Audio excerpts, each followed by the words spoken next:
बिस्मिल्लाहिर्रहमानिर्रहीम। ज़कात इस्लाम का चौथा बुनियादी रुकन है।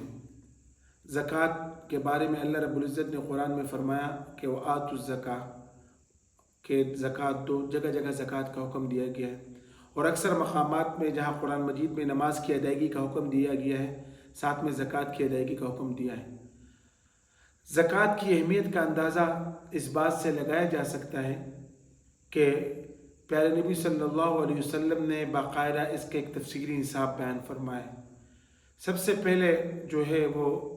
कुरान मजीद में ज़कात के मसारिफ बयान हुए हैं कि ज़कात किन किन को दी जाएगी। तो इन्नमस्सदक़ातु लिल-फ़ुक़राइ वल-मसाकीन वल-आमिलीन अलैहा वल-मुअल्लफ़ति क़ुलूबुहुम व फ़िर-रिक़ाब वल-ग़ारिमीन व फ़ी सबीलिल्लाहि व इब्निस सबील।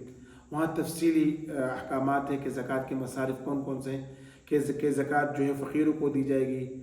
और मसाकिनों को दी जाएगी, यतीमों को दी जाएगी ज़कात, मुसाफिरों को दी जाएगी, और ग़ुलामों को छुड़ाने में ज़कात दी जाएगी, और इसी तरह आमिलीन को जो ज़कात वसूल करते हैं उनको ज़कात दी जाएगी,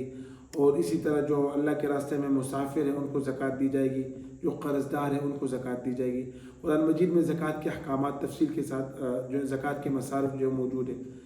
अब ज़कात की शरह क्या है, निसाब क्या है? सोने का निसाब जो है ये 7.5 तोला सोना है। अगर किसी के पास 7.5 तोला सोना है और उस पर हौलान हौल हो जाए, यानी 1 साल का अरसा गुजर जाए, तो इस पर ज़कात वाजिब होगी। इसी तरह जो चांदी का निसाब है वो 52.5 तोला चांदी है। सामान्य तिजारत जो है उसका निसाब यानी ये है कि आपके पास इतने तिजारत का इतना सामान हो जिसकी वैल्यू जो है वो 52.5 तोला चांदी के बराबर हो। इसी तरह करेंसी जो है वो आपके पास इतनी हो कि जो 52.5 तोला चांदी की कीमत के बराबर हो, तो आपके ऊपर अगर हौलान हौल हो जाए तो तब ज़कात वाजिब होगी। हौलान हौल से मुराद ये है कि अगर कोई शख्स इस्लामी एतबार से आज जो इस्लामी तारीख़ है, अगर इस तारीख़ को साहिब निसाब हो जाए, जो ज़कात की अदायगी के लिए जो निसाब मुतय्यन है वो निसाब उसके पास आ जाए, और अगले साल एक दिन पहले यानी गुज़िश्ता दिन जो इस्लामी गुज़िश्ता तारीख़ है उस तारीख़ तक उसके पास उतना ही माल रहे, वो तब भी साहिब निसाब हो, तो इस शख्स पे ज़कात की अदायगी वाजिब होती है। इसको ज़कात देना इसके पर फ़र्ज़ होता है। इसको हौलान हौल कहते हैं। हौलान हौल के लिए ये शर्त है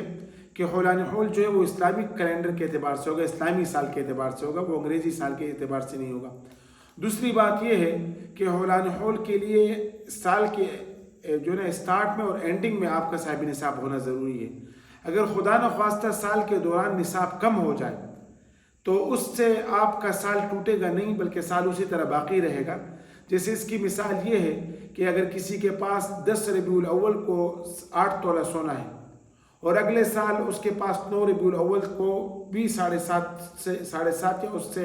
ज़्यादा मकदार में सोना मौजूद है, तो अब ये साहिब निसाब है। अब अगर दरमियान में रबीउल सानी या जमादुल ऊला जमादुल सानी किसी भी महीने में अगर वो सोने की मकदार कम हो जाए, उसके पास 3 तोला सोना हो, तब भी उसका निसाब नहीं टूटेगा अगर गुज़िश्ता साल 9 रबीउल अव्वल को उसके पास सोने का निसाब पूरा हो। निसाब उस वक़्त टूट जाता है साल का दौरान, उस वक़्त जो है ना वो ख़त्म हो जाता है जब साल में कोई ऐसा वक्त आ जाए कि उसके पास निसाब बिल्कुल ख़त्म हो जाए। यानी बतौर मिसाल दरमियान में रजब शाबान में कोई इस तरह महीना है, इसी साल के दौरान कोई भी ऐसा महीना है कि इसके पास बिल्कुल कोई सोना नहीं है, सही ना, तो अब इसका गोया कि निसाब ख़त्म हो गया। अब जब दोबारा इसके पास निसाब के बराबर सोना है तो फिर इसका साल का आगाज़ होगा।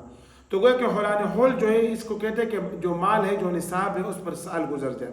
लेकिन हौलान हौल के लिए 2 शराइत हैं। एक शर्त ये कि ये इस्लामी साल के अतबार से इसको काउंट किया जाएगा, सही है। गोया कि जो इस्लामी तारीख़ आज है उसमें वो साहिब निसाब है, तो अगले साल गुज़िश्ता कल की तारीख़ को अगर वो साहिब निसाब है तो उसका साल पूरा हो गया। और दूसरी बात यह कि साल के आगाज़ में और साल के आखिर में साहिब निसाब होना ज़रूरी है। अगर साल के दौरान में निसाब कम हो जाए उससे कोई फ़र्क नहीं पड़ेगा, उससे निसाब नहीं टूटेगा। हाँ, अगर निसाब बिल्कुल ख़त्म हो जाए तो फिर असर जो है निसाब शुरू होगा। एक मसला ये है, ये एक उमूमन बड़ी गलत फहमी में है, इसमें ज़्यादातर ख़वातीन मुब्तला हैं कि अगर किसी के पास 7.5 तोला सोना ना हो, 2 तोले सोना हो, 1 तोला सोना हो, 3 तोला सोना हो, और उसके पास कोई दूसरा निसाब भी हो, जैसे कोई करेंसी हो 1000, 2000, 500 रुपये हो, या इसी तरह कुछ जो है उसके पास सिल्वर हो या कोई और निसाब की कोई और चीज़ हो, تو ایسی صورت میں شریعت کا حکم یہ ہے کہ پھر ہر ایک نصاب کو الگ نہیں دیکھا جائے گا، یعنی ہر ایک نصاب کا مستقل پورا ہونا ضروری نہیں ہے، بلکہ ایسی صورت میں جتنے بھی چیز آپ کے پاس موجود ہے ان سب کو کاؤنٹ کیا جائے گا اور ان کی جو ہے نا ویلیو کو دیکھا جائے گا۔ اگر ان کی ویلیو جو ہے وہ 52.5 تولہ چاندی سے زیادہ ہے تب اس کے شخص کے اوپر زکوٰۃ واجب ہوگی، اس کے اوپر لازم ہوگا کہ زکوٰۃ ادا کرے۔ اس کی مثال اس طرح ہے کہ اگر کسی کے پاس صرف 1 تولہ سونا ہے اور کچھ بھی نہیں ہے، نہ اس کے پاس کرنسی ہے نہ چاندی، کچھ بھی نہیں ہے، تو شرعاً اس پہ زکوٰۃ واجب نہیں ہے کیونکہ اس کے پاس نصاب نہیں ہے، 7.5 تولہ سونا نہیں ہے۔ لیکن اگر 1 تولہ سونے کے ساتھ ساتھ اس کے پاس جو ہے 3 تولہ چاندی ہے، یا جو ہے اس کے پاس کچھ سامان تجارت ہے، یا اس کے پاس 2-3 ہزار روپے ہیں، تو اب ایسی صورت میں ہم یہ کریں گے کہ اس 1 تولہ سونے کی جو مالیت ہے اور جو کرنسی ہے یا جو بھی دوسری چیز ہے اس کی ویلیو کو آپس میں ایڈ کر دیں گے۔ اب اگر اس کے پاس 1 تولہ سونا ہے، بالفرض اگر 1 تولہ سونے کی قیمت آج 1.5 لاکھ روپے ہے اور اس کے پاس 3,000 روپے ہیں، تو اس کے پاس کل گویا کہ 1,53,000 روپے کی مالیت ہے۔ اب 1,53,000 روپے کو ہم دیکھیں گے کہ یہ 52.5 تولہ چاندی کی قیمت سے کم ہے یا زیادہ ہے یا اس کے برابر ہے۔ اگر 52.5 تولہ چاندی کی قیمت کے برابر ہو یا اس سے زیادہ ہو تو اب اس کے اوپر زکوٰۃ واجب ہوگی۔ اگر 52.5 تولہ چاندی سے قیمت کم ہو تو پھر زکوٰۃ واجب نہیں ہوگی۔ اب لازمی بات ہے کہ 1 تولہ سونا اور جو پیسے 1,53,000 روپے، اس کی قیمت 52.5 تولہ چاندی سے زیادہ ہے، اب اس شخص کے اوپر زکوٰۃ واجب ہوگی۔ تو جب مختلف نصابات ہو، آپ کسی شخص کے پاس ہو، تو پھر ہر ایک نصاب کو الگ نہیں دیکھا جائے گا بلکہ ان کو آپس میں جمع کر کے اس کی ویلیو کو دیکھا جائے گا اور اس کو 52.5 تولہ چاندی کے برابر کے تناظر میں دیکھیں گے، کیا ہے اس کے برابر ہے، اس سے زیادہ یا کم ہے، اسی حساب سے فیصلہ کیا جائے گا۔ اسی طرح ایک مسئلہ یہ ہے کہ اگر کوئی شخص صاحب نصاب ہے اور اس کے ساتھ سال کے دوران کچھ اور مال آ جائے اسی نصاب کا، تو مال کے ہر حصے پر سال گزرنا ضروری نہیں ہے، صحیح ہے،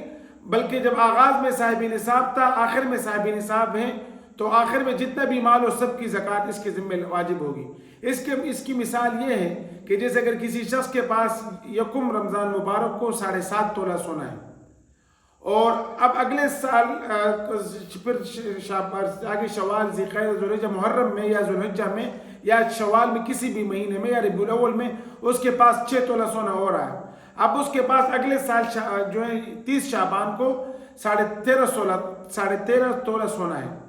تو اب ایسی صورت میں اس شخص کے اوپر لازم ہوگا کہ پورے 13.5 تولہ سونے کی زکوٰۃ ادا کرے گا۔ یہ اس طرح نہیں کرے گا کہ یہ صرف 7.5 تولے سونے کی زکوٰۃ ادا کرے اور یہ سوچے کہ بقیہ 6 تولے کا تو ابھی سال پورا نہیں ہوا ہے، اس طرح نہیں ہے۔ یعنی یہ ایک مسئلہ سمجھنا چاہیے کہ زکوٰۃ کے ہر پارٹ پر، یعنی مال کے ہر پارٹ پہ سال گزرنا ضروری نہیں ہے، بلکہ ایک دفعہ جب صاحب نصاب ہو گئے اور سال کے دوران اگر کوئی مال کا اضافہ ہوا یا کسی مال کی کمی ہوئی تو اس کا کوئی اثر اس کا کوئی امپیکٹ سال کے اینڈ پہ نہیں پڑے گا، بلکہ سال کے اینڈ میں اگر آپ صاحب نصاب ہیں تو جتنے بھی آپ کے پاس مال ہوگا تو سب کے اوپر جو ہے زکوٰۃ لازم ہوگی، صحیح ہے۔ اسی طرح جو ہے زکوٰۃ کتنی ادا کی جائے گی، تو زکوٰۃ کی ادائیگی کے لیے جو ہے شریعت نے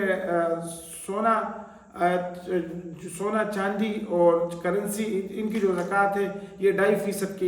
کے برابر اس کو مقرر کی ہے کہ 2.5% جو ہے نا اس کی زکوٰۃ ادا کی جائے گی۔ گویا کہ